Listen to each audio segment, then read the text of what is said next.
When you have a little time, give a listen to Whence Came You podcast, number 343. Scott Hambrick, a member of Owasso Lodge 545 in Oklahoma, was Robert Johnson's guest on the show. Brother Hambrick is a founder of the Intellectual Linear Progression Program, which he describes as an online community developing classically educated men and women using the great books of Western civilization. With a decided preference for hard copy books, Scott said something on the program that, well, here's an excerpt. Listen for yourself. One of the reasons I started this project is because I'm desperately afraid that we're one EMP, we're one electromagnetic pulse away from losing civilization, It doesn't take much, man. If you do the research on what that is, it's kind of scary to think about how little it would take. Yep, it's awful. And so, when we read Plato at onlinegreatbooks.com, I send everybody the Hackett hardback edition, complete Plato. I'm like the Gideons. I want every house in America to have an acid-free copy of the complete works of Plato. We've got to keep the lights on. I'm worried about it.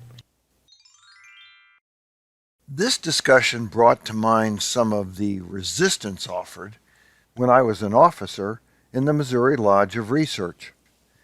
We worked for a few years to establish the Masonic Library in Columbia. One of the arguments against going to that expense was this: we don't need books anymore. Everything is electronic these days. Books are old-fashioned and unnecessary in this so-called modern age. I love technology. It was my profession. But with very little reservation, I have a message for the world. Don't abandon paper.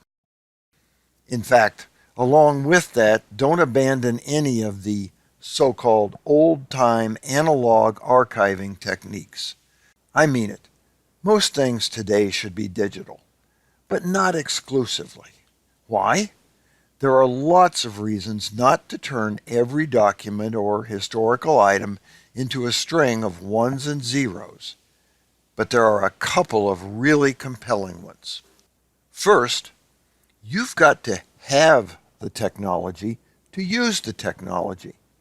I have a boatload of old floppy disks around the house, not just the modern 3.5-inch ones, not just the older 5.25-inch floppies, but the ancient 8-inchers. Try to find a way to read those bad boys today. They're obsolete. They don't even make good frisbees. Think that's going back a bit far?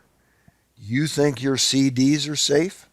Studies have shown the average life of a homemade CD is about 25 years, and a professional CD about 100 years. And who knows if 100 years from now there will be a machine that can read a CD.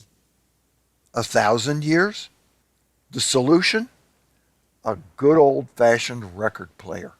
Really, as you listen to this podcast, the little Voyager spacecraft has oozed its way out of our solar system into interstellar space. Know what's on board in case it encounters any extraterrestrials?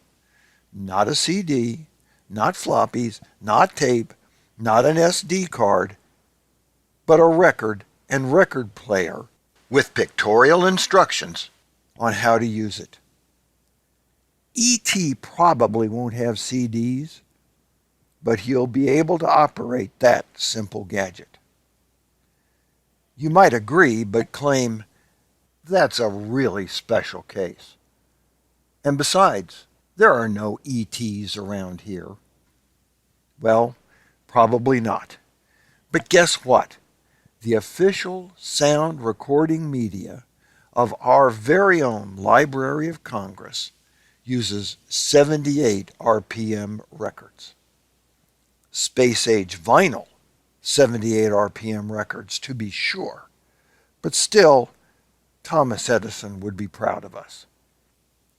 And naturally, original documents and books are the Library of Congress's official hard copy storage media. That brings us to the other big reason, the aforementioned EMP that Scott and Robert talked about. Even if we do have the technology to read all this digital material, a single coronal mass ejection, CME, from the sun, or, God forbid, a similar event caused by a nuclear war, could wipe it all out in a single instant. Granted, if we ever have a disaster of that magnitude, our biggest problem wouldn't be whether or not we had last year's copies of the Short Talk Bulletin. Still, if we could survive such a disaster, in the long run, it would be nice to have our historical documents. Hence, paper, vinyl, and analog copies would be mighty handy. That's why the Library of Congress is making sure we keep them around. We all should, with both our personal and public treasures. Oh, and by the way, such an EMP episode already happened. Known as the Carrington event, a major CME hit the Earth in September of 1859. The only reason it didn't fry every iPad on Earth is there weren't any of them around back then. More recently, a small CME in 1989 brought Hydro-Quebec's electricity transmission system to its knees. It can and will happen. Guaranteed. Let's be optimistic and assume there won't be a nuclear war. Doesn't matter. The next coronal mass ejection is right around the corner. So let's keep pumping out those paper copies. Luddites of the world, unite. For the Whence Came You podcast, this is Steve Harrison with the Masonic Minute.